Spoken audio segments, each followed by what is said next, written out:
Okay, this is the one with the corroded condenser on the 2005 X5, and I showed you in the last video.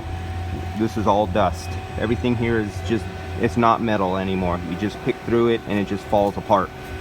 I also found a evaporator leak, and this is a system that's only 440 grams of refrigerant.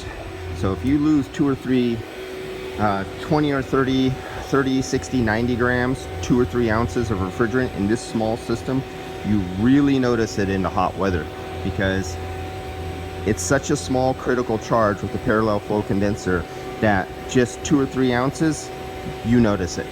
On top of that, you have a bad condenser.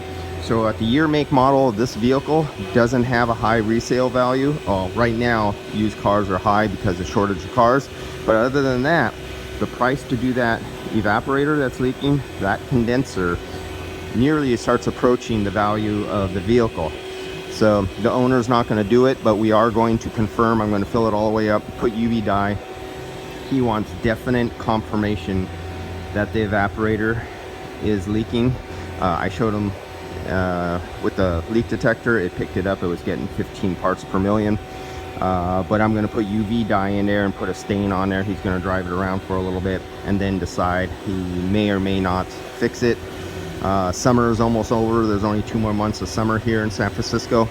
September, October. Yeah, we go into mid-October, and after mid-October our temperatures go down and we're already into September. So he doesn't think it's warrant right now to put out, say, $3,500 to replace the condenser and the evaporator.